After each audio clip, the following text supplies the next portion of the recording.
Are you curious about past life regression, spirit guides, or maybe even mediumship? And yet your logical mind is bringing that question, what if I'm making this up? Hi, I'm Claire Chancellor from Be Your Purpose Coaching.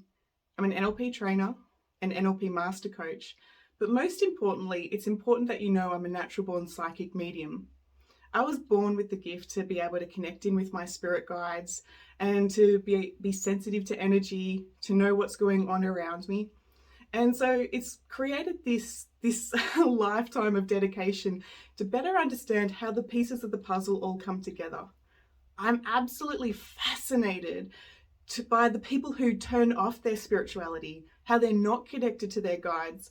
And I'm really curious to know, how do you cope in this world without that higher sense of guidance? But that's another conversation for another day. So we are all born with that pure intuition. It's that inner guidance that knows what is our purpose here. It is that part of us that connects to our soul's alignment and makes us feel like we're living a life with passion. However, when we're growing up in those formative years, we are fully dependent on our caregivers, obviously, right? But our survival depends on taking upon their limiting beliefs or their perception of the world. And so doing so, we take on their version of reality. The ego starts to form as it wants to keep us safe, holding on to the way that we've been taught, the way that it should be, and thinking about even just the simple thing when your mum says to you, careful crossing the road. As a child, it is absolutely safe and necessary to know this and to take on that belief, like we need to be careful when we're out in the world, hold mum's hand. But at what point do we actually go in and reassess and change those beliefs to know that we are safe in the world, that we can be free? However, the ego really likes to put four walls around us and makes it really difficult. It likes to hold on to what is familiar. It likes to hold on to fear. It likes to hold on to the judgment. It likes to generate a sense of anxiety or stress so that you stay connected to your original family and friends, your original tribe, because that is where your survival is dependent. Now, we're not living in the caveman days anymore. And so our intuition and our soul's purpose has the opportunity to grow and expand unlike any other time in Earth's history. And so when we connect back into our intuition is going to require us to do things that are unfamiliar, like pulling you forward. If you're meant to be up on stage in that spotlight, your intuition will pull you forward, but it is going to feel uncomfortable as the ego and the logical mind gets put back in its box so you can move towards your intuitive purpose there. I hope that's making sense. And I am coming back to that question, what if I'm making all of this up? So I want to bring the attention back to why you're actually drawn to past life regression. Why are you drawn to connecting in with your spirit guides? Why are you drawn to all of those yummy, wonderful spiritual awakening gifts and the high vibe energy? Why are you being drawn to that? 9 times out of 10, it would be because your soul is at a point where it's having that spiritual awakening, questioning the beliefs that you just trusted, questioning the material world, questioning things that you were told should bring you happiness, and yet you're not feeling fulfilled.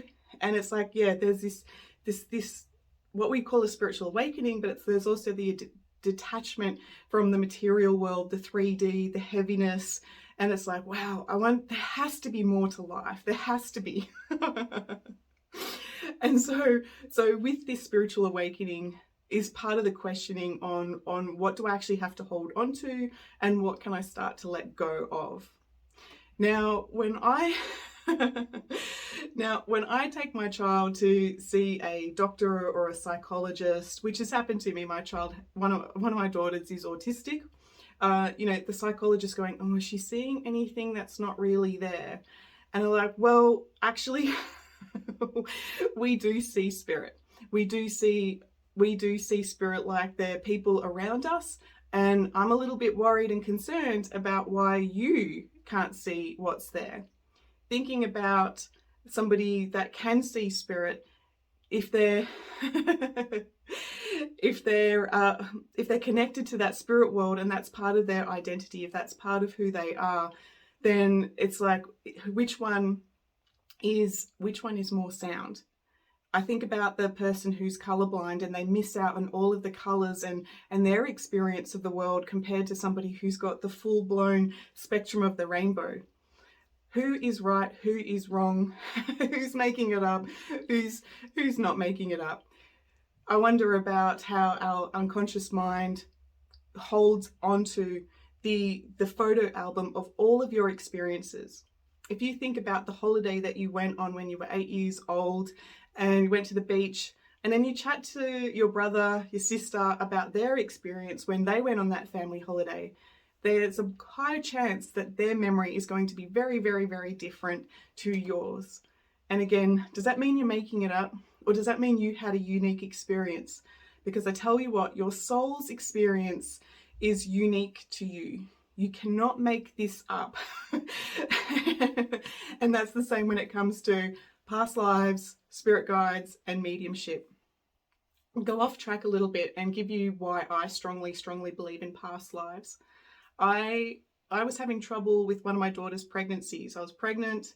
I was struggling a lot. Anytime we'd get to the hospital, my body would go into a sense of panic and it would be like, okay, we need to do some more medical tests.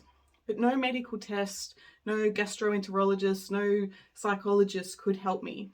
They got to the point where they said it's time to go see a hypnotherapist because we don't know what's going on here. And so with the health and the welfare of my baby, I was prepared to do anything. I went and had past life regression done, and we found out that just before this lifetime, I was born in the maternity ward, hence why my unconscious mind was creating that sense of fear. In this lifetime, the maternity ward was an awful place for me to be in, apparently. And so the lifetime just before this lifetime, I died as a triplet, 11 hours old. There were all of these interesting facts and figures that came up that's in that past life regression. I was born in Melbourne, that I had parents named such and such and such and such. And, and I went away from that past life regression really free to know that any of that sense of fear and discomfort about the maternity ward was in my past. It was no longer needing to follow me into my future.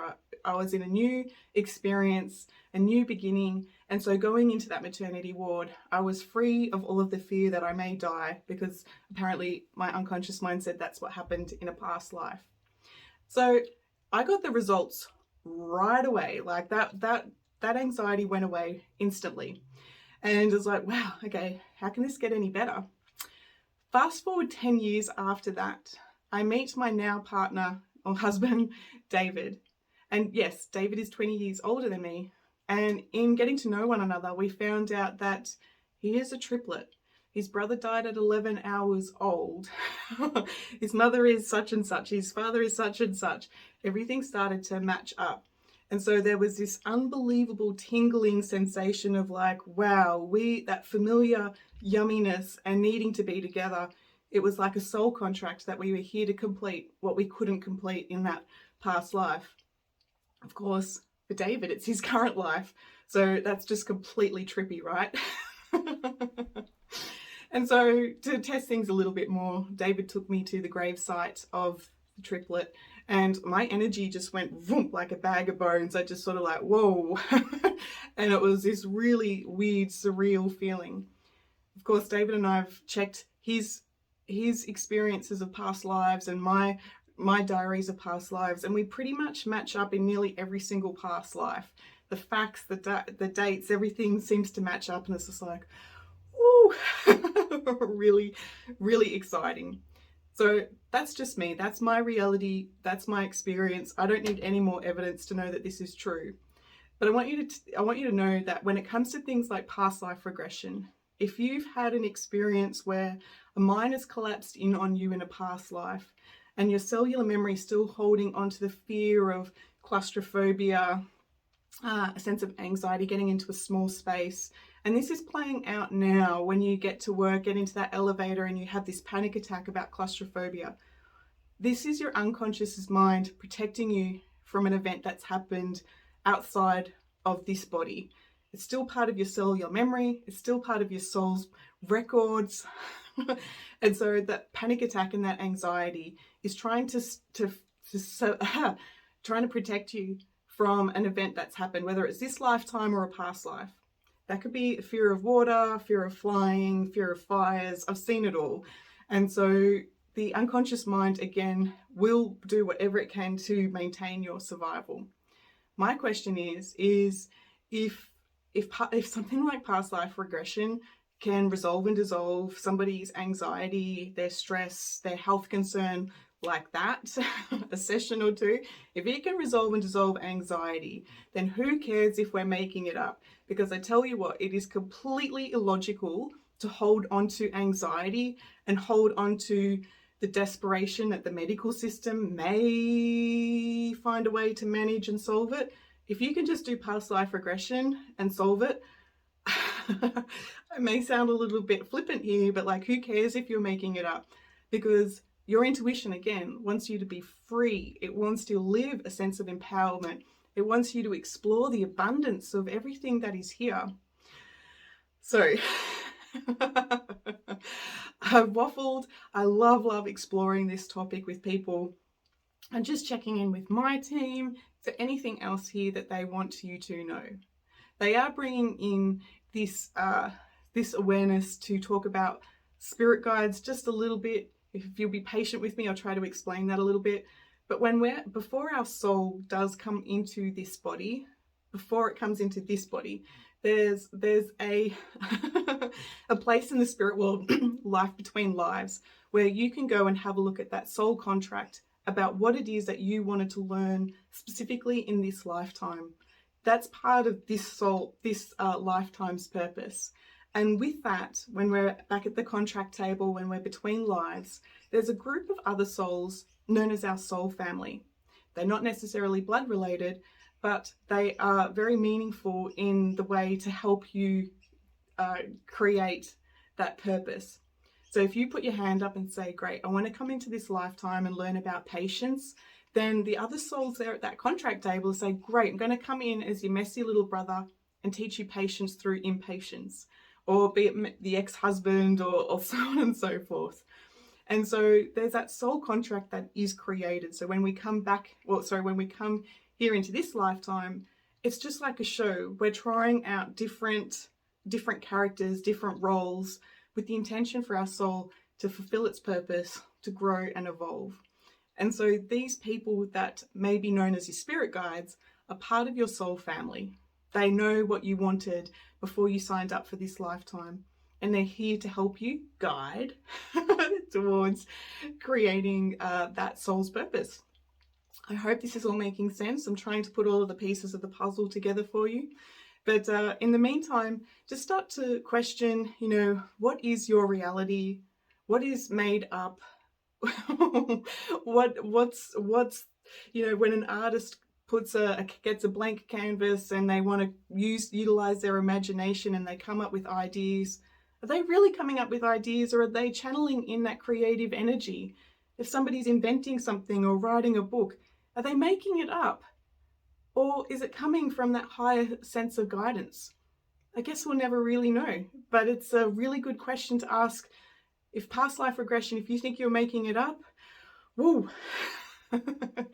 it's a really interesting story to tell.